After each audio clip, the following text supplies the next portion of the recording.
Hey, what's up, guys? It's been a while.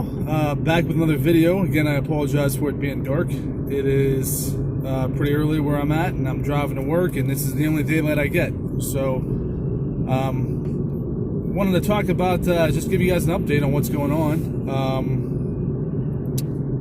I didn't really have a ton to talk about before. I had been waiting for my product for like over a month, and it was really frustrating. Finally got it in about 8 or 9 days ago, and I was immediately back on getting it ranked and just putting a ton into PPC and optimizing and spending money. And like the first day, I sold 2, and I was like, man, what the heck's going on? But then I had to kind of put it in perspective. I mean, I had been on a layoff for over a month, and I had lost my ranking almost completely. So it was frustrating, and I did get it back up there. So now I've had a day where I've sold like 15 or 16 of them in one day, which is awesome. Even with my aggressive PPC spending, I've had many profitable days. My goal in this first 7 to 10 days was not to necessarily be profitable. It was to get my ranking back up. And I've done that, and I'm probably got a little profit off the top as well. So I could probably turn off my PPC, not turn it off completely, but put it maybe 20, 30 bucks a day and probably still be very profitable. But I want to still get my ranking up, so I'm still pretty aggressive with my PPC, with my Amazon pay-per-click. If you guys don't know what that is, definitely check out Paul's videos, or there's a ton of videos online about PPC, which you're going to need to have in your budget if you're going to launch a product. But so yeah, and I also raised my price up by $5 just recently, so I'm sitting at like, the nice part is if I only sell 10 units, it's almost like I've sold 14 units because my profit's a lot bigger now. And I'm still selling a good amount, so I can't really complain about that. It's actually been doing pretty well. I can sell 10, 12 a day at a higher profit, at a higher price, and it's like I've sold 14, 16 a day. So it's pretty decent, and I don't exactly know how much it's affected me. It's hard to say because I don't have a ton of sales history. But for you business majors out there, it's been a long time. I am not a business major. But there was Elasticity. I don't know if you guys are familiar with that. I believe I'm correct on this. It's just Elasticity. It's basically like what the market demands versus what you're selling it for. So, where can you get it where it's the optimal price? So, if I sell 10 units at, let's just say, for example, 10 units at $5, and then I raise my price to 10 and I sell 8 units, well, clearly I'm still making more even if I'm selling 8 units. Plus, I don't have to refill my inventory. So I believe I'm describing that right. Please correct me if I'm wrong. But I think elasticity is like what the market demands. And like gasoline, like it's not very elastic if I recall correctly, because everybody needs gasoline if you're going to drive. I mean, you kind of have to have it. You're going to pay whatever you can, unless you just simply can't afford it. I think it's too high, but so yeah, I'm trying to find that sweet spot where I can charge X and get Y in return, even if I'm selling less units. But the problem I have with that too is that going to affect my ranking? And I'm sure it will. I just don't know how that works, because I see other products in my same category that are ranked higher, that are doing less sales per day, but they're selling it for much more. So maybe it goes by overall revenue? That's a good question. If anybody knows the answer to that, let me know. I'd be curious. I mean, I don't know how. I'm sure it has something to do with the algorithm that Amazon has. But, I mean, does it go by overall revenue, or does it go by overall sales to rank you in that space? That's a heck of a question, and I don't really know the answer to it. I just know that there's people that are doing less sales at a higher price that are ranked, like they're in like Amazon's choice, right? So I don't know how that works. If anybody has any info on that, I'd appreciate it. Comment.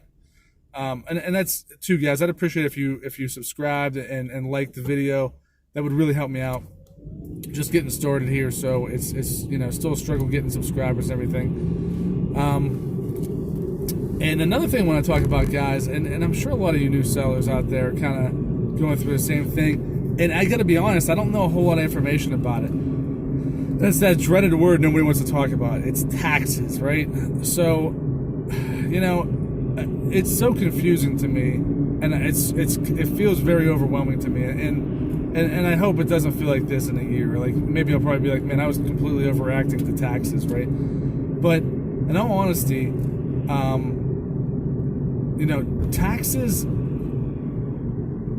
taxes are they're confusing to me, and what I mean by that is I don't know what to do with them.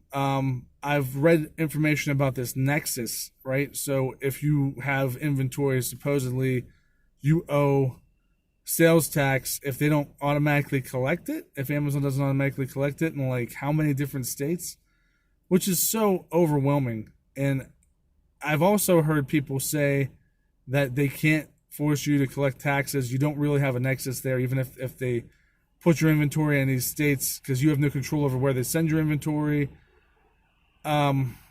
It's kind of mind baffling. I don't really know the answer to it. I'm not a tax expert, but I did just recently talk to a tax expert from Oliveira. I just talked to them about, and the information I got, and some of you guys out there that are maybe accountants, or you may disagree, I don't really know the answers to these, so I'm just putting it out there.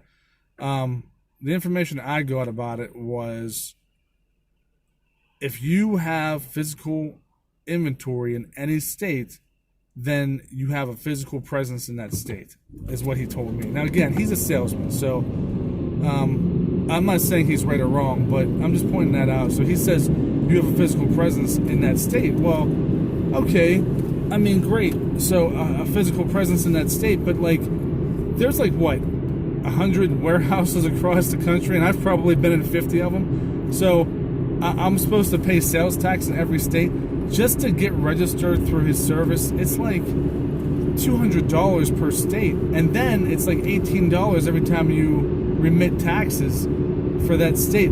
Overall, it cost me like $4,000 or $5,000. I'm like, man, there's no way. Like, I don't sell enough and I'm not even sure that's like, I've heard it's like, I don't know if it's unconstitutional. I don't know. I read all this crazy stuff. I mean, nobody really knows. Like, I'm sure there are people out there that do know, but like, you start reading these blogs and people are telling you 5 different things, and I still don't really know what to believe or how to do it necessarily.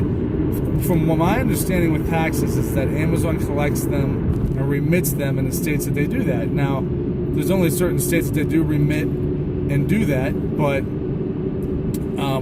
I understand like California just joined the fold, and some other big states, which is huge. But I really don't know. So let's say they remit for those states. Does that mean I don't have to do anything? Because he was telling me I still have to like register in that state to collect sales tax, even if they do. And I'm like, that doesn't sound right. But I don't know. I mean, I don't know. What are you guys doing with taxes? Let me put it out there. What are you guys thinking with taxes? Are you using a service? Are you not worrying about it because you don't think you're big enough yet? Like, I've thought about that too. Do you, like, I'm in Pennsylvania, do I register just in my own state at least? Or because Amazon collects in Pennsylvania and remits, so is there anything I need to do? I really don't know. I don't want to be caught with like this huge tax bill because Amazon didn't pay my sales tax. When they're collecting it, they should be paying it, right? So I don't know. It's very confusing to me. If anybody has any information or kind of knows where to go with that, I'd appreciate it. Or if you have some comments about what you think about it, or you're professional, maybe you're a professional accountant and you have information, or you've already been through it as a seller, it'd be interesting to hear. So yeah, guys, I'd like to start a discussion about it because it's kind of like the elephant in the room. Like, I feel like nobody really knows what the heck's going on with it, I'm sure there are people out there that do, or at least believe they do, and I'd like to hear from you because I'm sure a lot of people are interested in hearing what you have to say, especially you big sellers out there. What are you guys doing? I mean, what are you guys doing tax-wise? Are you registering in every state? I mean, is that Is that what you're doing? Because I would like to, hear what you have to say about that. So anyway, yeah, I don't want to make this video too long. So just to recap, I'm back up to like anywhere from $500 to $700 a day in sales. I am being very aggressive with PPC. I'm doing pretty well there. So once I get my ranking kind of back up, I'll calm that down a little bit. And then just wanted to discuss taxes, see what you guys thought, see what you guys are doing. What's your strategy? Are you just simply ignoring it? I mean, throwing your hands up and saying, well, it's too much, I don't know what to do, because they've made it so complicated with the Wayfair and the whole Nexus thing. Let me know, guys. I really would like to hear it. Please like and subscribe. I appreciate that. And if you guys have a topic you want me to talk about, I'd be glad to. I'm pretty seasoned seller at this point, I feel like, and I have a new product coming out, which I feel like, I looked at the numbers yesterday, and what I call it is my unicorn product, because I have never seen numbers that are this good and so few sellers. Now, when I say so few sellers, less than 50 sellers, but I've never seen numbers get so high. I mean, you have, here's how good it is. Here's how good the numbers are. You have somebody that has less than 3 reviews. Well, they have like 1 review, right? They're doing almost 40 sales a day. 40 sales a day on 1 review. Come on, man, that's crazy. So to me, I'm like, wow, that's absolutely amazing. You have other people doing 80, 90 sales a day, 100 sales a day. I mean, tell me that's not like a great market. And then the reviews, the average reviews are like, and that's only because there's one that's like really high, but he's not dominating the market. But you're talking about the average reviews are like 40 or 30, and that's only because the big one, if you took him away, the average reviews are like 30 or even less. It's unbelievable, the market here. I found it about a month ago. I can't believe I didn't get into it a month ago. I had so many things going on. I'm kicking myself for that right now. But the numbers look absolutely outstanding. I don't want to get ahead of myself, but I don't know how I can possibly fail here. Like, if I must have a really bad picture or something if I fail, because the market's it's just fantastic. I feel like we'll see if I'm reading it right, and I'm pretty certain I am. I mean, I've never seen numbers like this. This is my unicorn product. What I mean by that is unicorns don't exist, right? So to me, it's like, it's a unicorn. It's like you never see a unicorn because they don't exist. Well, this is kind of my unicorn product. I'm sure they're out there, but this is what I'm gonna, from now on, refer to as my unicorn product. It's not an actual unicorn, guys. It's actually just, I'm not gonna tell you what it is, but it's not a unicorn. Just pointing out that this product is very good. The numbers are outstanding. The cost to get in is not bad. So I'll keep you guys updated. So if you guys have any information about taxes, or you want to talk about a product, or have questions about anything, please let me know, and I will get back to you guys and maybe create a video about it. I haven't yet got the video equipment to start doing it on my home computer. I'm going to hopefully do that this week, and I'll show you guys how my sales are doing and how everything's going there, which is really well. And I'm hoping to be doing this full time a year from now, just absolutely killing it. So I'll talk to you guys later. Have a great day. God bless.